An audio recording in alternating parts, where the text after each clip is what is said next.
बहुत समय पहले की बात है। एक शहर में छोटा सा परिवार रहता था। उस परिवार में रवि, उसकी पत्नी जया और उनका 2 साल का बेटा मोनू रहते थे।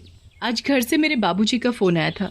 उनकी तबीयत बहुत खराब है। उन्होंने मुझे तुरंत गांव बुलाया है। अच्छा, ऐसी बात है तो मैं आज ही तुम्हारी गांव की टिकट करवा देता हूँ। ठीक है। जया मोनू को लेकर गांव के लिए निकल पड़ती है।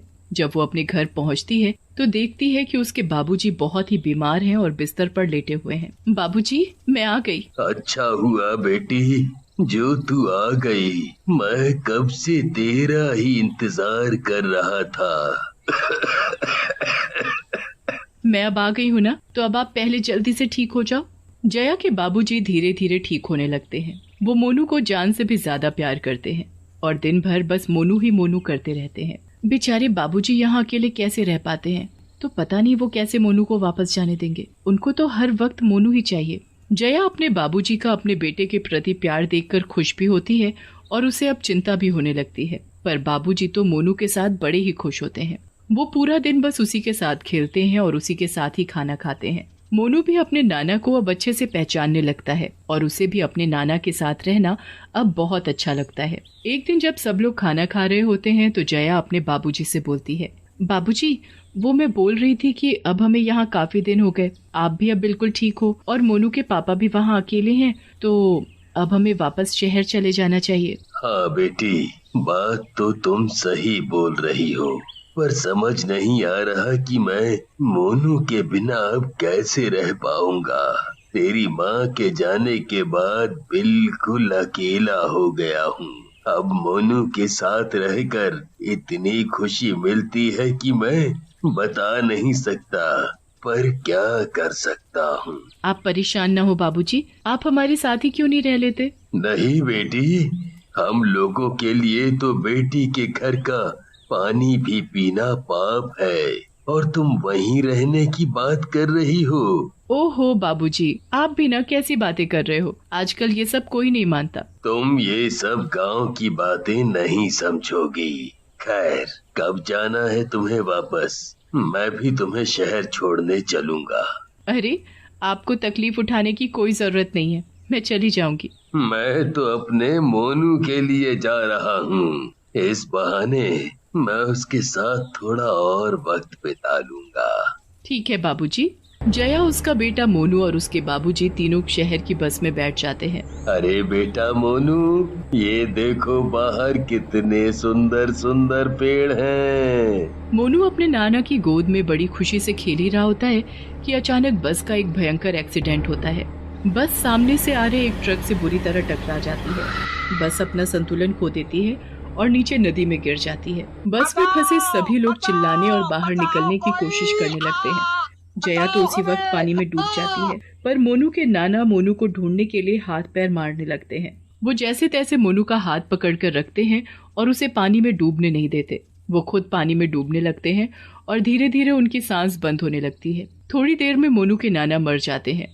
मोनू के नाना मरने के बाद भूत बन जाते हैं और मोनू को मरने से बचा लेते हैं। इसके बाद वो इंसान के रूप में खुद को बदलकर मोनू को घर ले जाते हैं। मोनू और उसके नाना को घर वापस आते देख पड़ोस की शीला उनसे पूछती है, अरे बाबूजी, आप वापस कैसे आ गए और जया कहाँ है? वो अभी मोनू कुछ और दिन यहीं मेरे पास रहेगा और रमा भी बस पीछे पीछे आ रही है। अच्छा, चलो ठीक है। नाना जी मोनू को जल्दी से घर के अंदर ले जाकर दरवाजा अंदर से बंद कर देते हैं और वापस अपने भूतिया रूप में आ जाते हैं।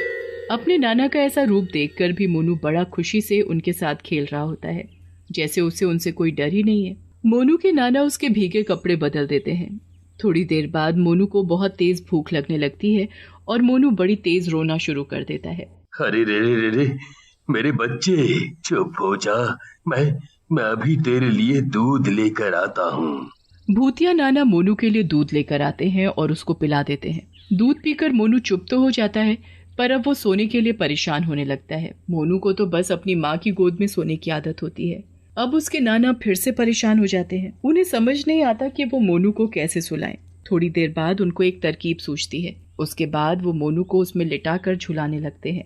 लल्ला लल्ला लोरी, दूध की कटोरी, दूध में बताशा। सो जा मेरे बच्चे, सो जा। नाना की लोरी सुनकर मोनू सुकून से सो जाता है। उसके नाना भी वहीं बैठ जाते हैं और मोनू और जया के बारे में सोचने लगते हैं। नाना, अब क्या होगा मेरे मोनू का और मेरी बेटी जया? बेचारी मेरी बच्ची जाने कहाँ नदी में बह गई, जो मुझे आखिरी बार उसकी शक्ल देखनी भी नसीब नहीं हुई। पता नहीं दामाद जी को इस हादसे के बारे में कुछ पता भी है या नहीं, पर अगर उन्हें पता चलेगा तो वो मोनू को यहाँ से ले जाएंगे।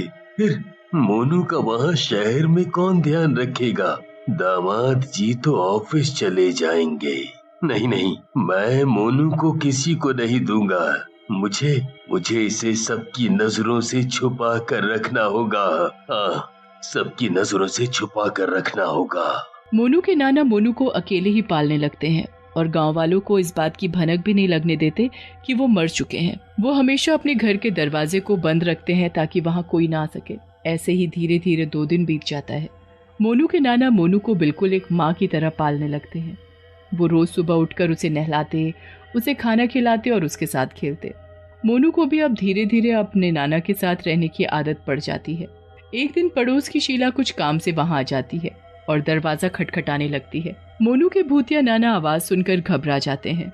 उन्हें समझ नहीं आता कि वो अब करे तो क्या करे। वो अपना इंसान रूप लेकर दरवाजा खोल देते हैं। हाँ, बोलो शीला, तुम यहाँ क्यों आई हो? अरे, आप ऐसे क्यों बोल रहे हैं? ऐसे तो आप कभी मुझसे बात नहीं करते।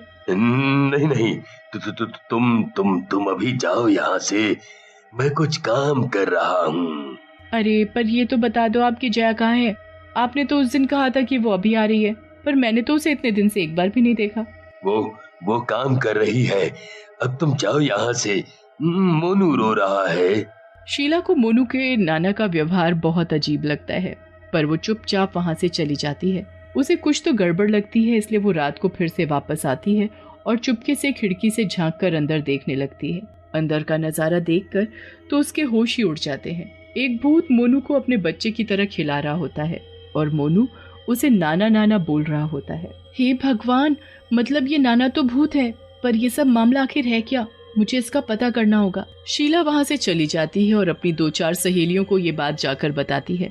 उसमें से एक नीलम नाम की औरत शीला से बोलती है, अरे मेरे पास जया और उसके पति का फोन नंबर है, मैं आज अपने पति के फोन से उन दोनों को फोन करके देखती हूँ। हाँ बहन, एक बार पता करो। नीलम घर जाकर अपने पति से जया को फोन मिलाती है तो फोन बंद आता है, पर उसके बाद जब वो उसके पति रवि को फोन करती है तो रवि उससे पूछता है, आप कौन? मैं जया की सहेली हूँ। वो मैंने ये पूछने के लिए फोन किया था कि जया आखिर है कहाँ और वो अपने बच्चे को यहाँ अकेले छोड़कर कैसे जा सकती है। ये तुम क्या बोल रही हो? जया, मोनू और उसके नाना की तो मौत हो गई है। जब वो घर वापस आ रहे थे तो बस नदी में गिर गई थी, किसी का कुछ पता नहीं चला। मैं तो आज तक उसी दुख में हूँ। अरे पर मोनू तो यही है और वो अपने नाना के घर में है। आप यहाँ जल्दी आ जाओ क्योंकि उस बच्चे को किसी भूत ने पकड़ रखा है जिसे वो बच्चा नाना बोलता है। ये बात सुनकर रवि की तो हालत खराब हो जाती है। वो तुरंत गांव जाता है और घर पहुंचकर दरवाजा खटखटाने लगता है। जब कोई अंदर से दरवाजा नहीं खोलता तो वो गांव के लोगों को इकट्ठा करके दरवाजा तोड़ देता है। अंदर मोनू अपने भूतिया नाना की गोद में खेल रहा होता है। मोनू, मेरा बेटा, मेरा बच्चा, तू जिंदा है? ये तुमने मेरे बच्चे को यहाँ क्यों कैद किया हुआ है? कौन हो तुम? नाना बेटा, तुम इस भूत को नाना क्यों बोल रहे हो? क्योंकि मैं इसका नाना हूँ। उस दिन हादसे में सब मर गए, पर मेरी आत्मा मरने के बाद भी मोनू को बचाने आ गई। मैंने मोनू को बचाया और यहाँ ले आया।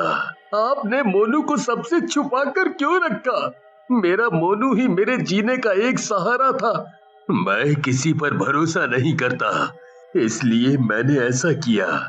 मोनू के भूतिया नाना मोनू को रवि के पास नहीं सौंपना चाहते थे। पापा, पापा।